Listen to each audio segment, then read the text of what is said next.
Hello students, my self Pooja Nadal. आज हम करेंगे 10th क्लास का second chapter acids, bases and salts.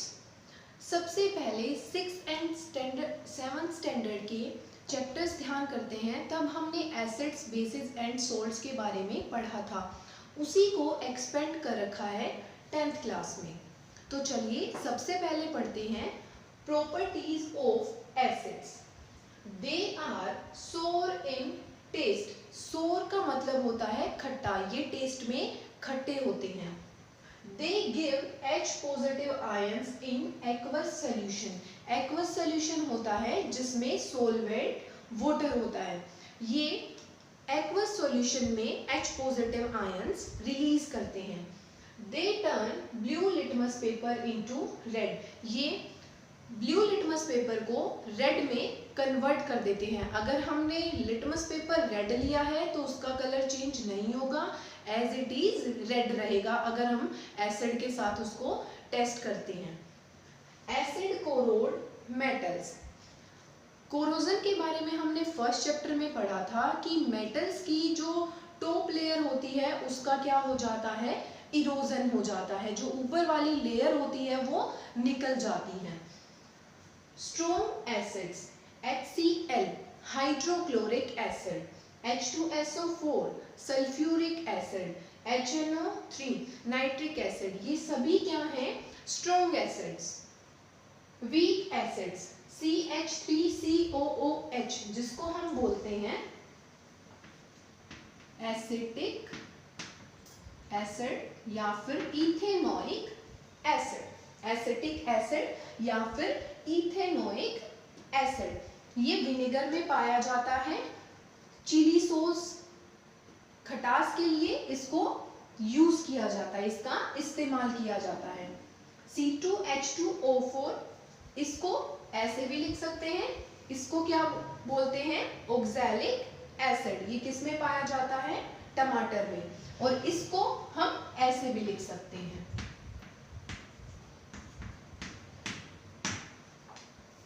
उसके बाद बात करते हैं स्ट्रॉन्ग एसिड, वीक एसिड्स क्या हैं। जो स्ट्रॉन्ग एसिड्स होते हैं उनको हमारी बॉडी डायरेक्टली नहीं ले सकती है, उनको हमारी बॉडी नहीं ले सकती है। क्यों? क्योंकि उनके अंदर एसिड की मात्रा मतलब कॉन्सेंट्रेशन बहुत ज़्यादा होती है, तो उसको हमारी बॉडी नहीं ले सकती है। कॉन्सेंट्रेशन के बेसिस पे एसिड्स को टू टाइप्स में क्लासिफाई किया है, dilute acid and concentration acid. पानी को जब किसी में मिलाया जाता है, पानी को घोला जाता है, तो उसमें पानी की क्वांटिटी ज़्यादा और एसिड की क्वांटिटी कम, तो उसे हम बोलते हैं dilute acid.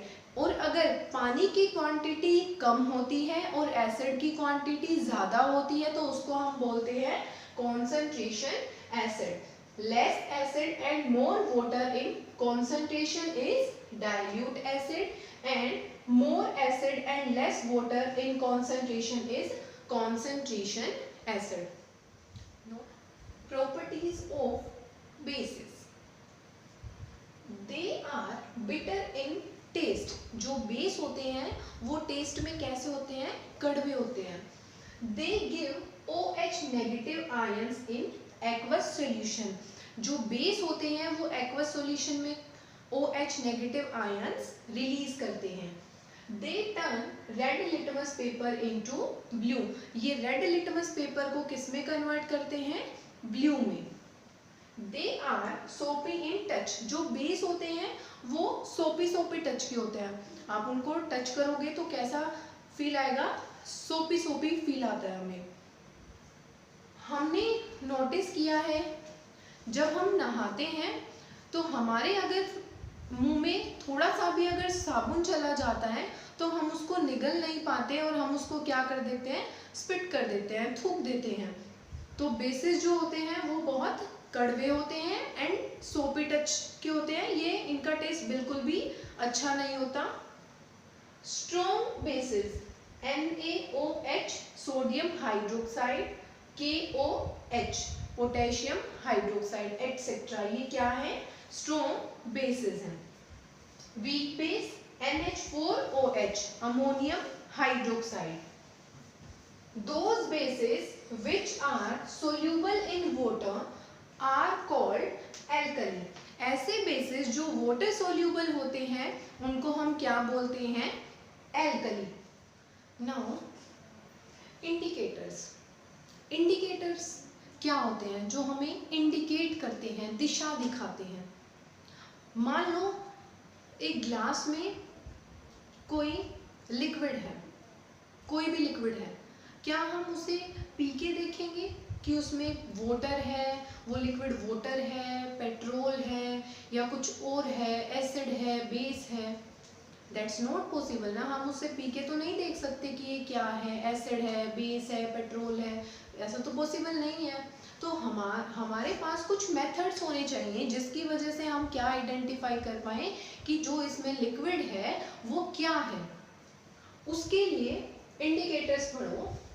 Those substances which helps us to indicate about acid or base by changing their color, smell are called indicators.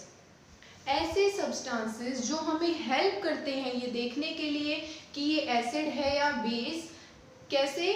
उनकी smell को change करते हुए या color को change करते हुए। ऐसे सब्सटेंसेस जो हमें ये इंडिकेट करने में हेल्प करते हैं ये एसिड है, ये लिक्विड या बेस है, किसकी हेल्प से? या तो उनके कलर को चेंज करके या उनकी स्मेल को चेंज करके। Now types of indicators. First is natural indicators. नाम से पता चल रहा है जो हमें नेचर से ऑब्टेन होते हैं। Obtain from nature by plants like litmus paper. जो लिटमस पेपर होता है वो हमें प्लांट से मिलता है। It is red in acid and blue in base. Acid में ये कैसा होता है? रेड होता है, एंड बेस में इसका कलर कैसा होता है? ब्लू होता है। Turmeric paper, it is yellow in acid, acid में yellow, and red in base, basis में रेड होता है। Now synthetic indicators. Synthetic indicators वो होते हैं जिनको हम लैब में प्रिपेयर करते हैं, प्रिपेयर्ड इन लैब, जैसे कि methyl orange, yellow in base and red in acid. Base में येलो एंड एसिड में red. Phenolphthalein, pink in base and colourless in acid, acid में कलरलेस और बेस में pink. Now next is olfactory indicators. जो olfactory होती है वो हमारी नर्व होती है, हमारी नाक में ओल्फैक्टरी नर्व होती है जिसमें सूंघने की शक्ति होती है। Olfactory indicators show different smell in acid and base. Example, vanilla essence, sharp smell in acid. Acid में बहुत strong smell आती है, no smell in base, और base में कोई भी smell नहीं आती। जब हम किसके साथ ट्रीट करते हैं बेस को? वनीला एसेंस, तो उसमें से कोई स्मेल नहीं आएगी। अगर हम एसिड को ट्रीट करेंगे वनीला एसेंस के साथ तो उसमें से बहुत स्ट्रॉन्ग स्मेल आएगी। Next, clove oil. Clove oil होता है लौंग का तेल।